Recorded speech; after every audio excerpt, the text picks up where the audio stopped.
Hola, mi nombre es Nicole Urbina, ayudante del programa de apadrinamiento CIPE de la asignatura de Biología Celular y Molecular. En esta ocasión revisaremos el proceso de endocitosis.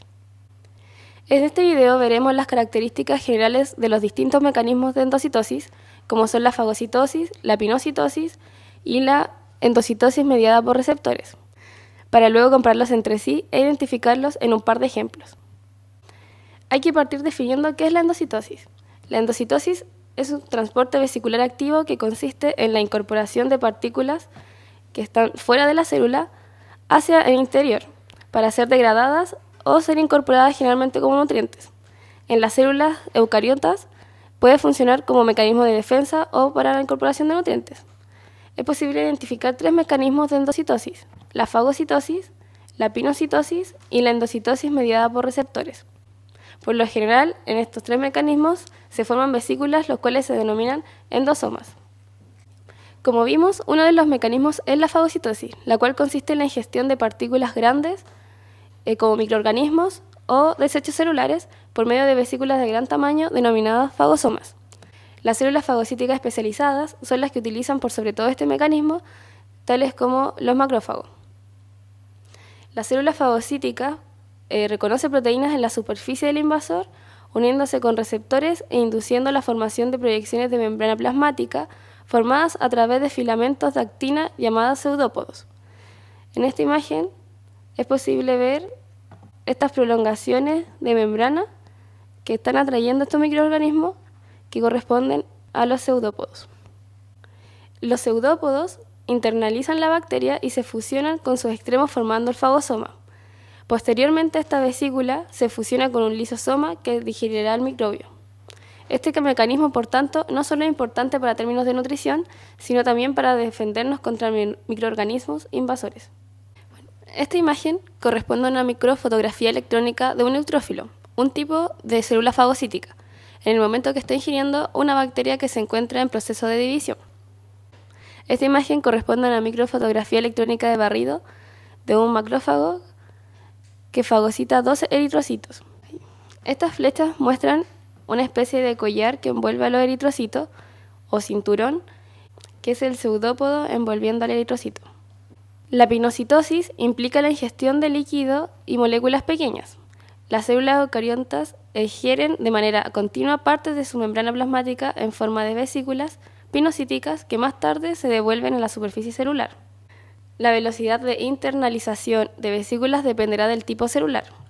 Esta es indiscriminada, es decir, simplemente endocitan cualquier molécula presente en el líquido extracelular, aunque depende de señales favorables del medio. Este mecanismo puede ser mediado por clatrinas, moléculas que van a ir a formar las invaginaciones o ser independiente de ellas. También puede producirse una macropinocitosis, en la cual a través de prolongaciones de membrana formadas por actina, la célula endocita una mayor cantidad de líquido extracelular.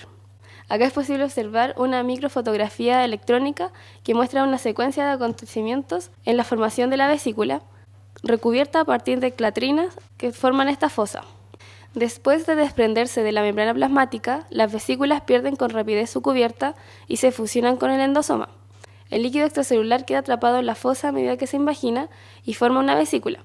De esta manera se internalizan las sustancias disueltas en el líquido extracelular.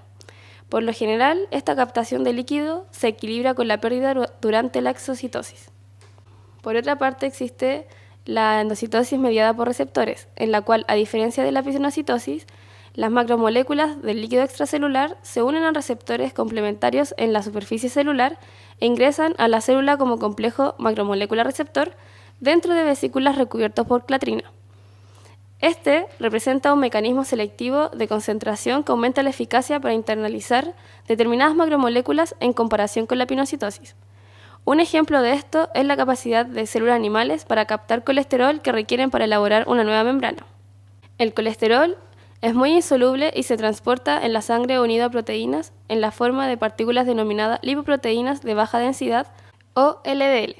La LDL se une a receptores en la superficie celular y los complejos receptor LDL se ingieren por este mecanismo y se envían a los endosomas. El interior del endosoma es más ácido que el citosol circundante o el líquido extracelular, de modo que la LDL se disocia del receptor. Los receptores regresan a la membrana plasmática en vesículas de transporte para ser reutilizados, mientras que la LDL se transfiere a los lisosomas. En los lisosomas, las enzimas hidrolíticas degradan la LDL, se libera el colesterol que se dirige hacia el citosol, donde queda disponible para la síntesis de una nueva membrana. Los receptores de LDL de la superficie celular son continuamente internalizados, estén o no con LDL. Podemos observar entonces que los mecanismos ya descritos se diferencian en varios aspectos, siendo los más importantes el tipo de molécula que se endocita y la regulación que esto va a tener. Tener claros estos aspectos nos servirá en un futuro para poder distinguir qué mecanismos de endocitosis está ocupando la célula y cómo éste podría verse afectado. En el primer ejemplo vamos a comentar a grandes rasgos la forma de alimentación que ocupan las amebas, quienes se alimentan principalmente de bacterias y otros microorganismos unicelulares. Esto ocurre a través de pseudópodos, los que generan en respuesta de estímulos químicos que libera el alimento, debido a un reordenamiento de actina.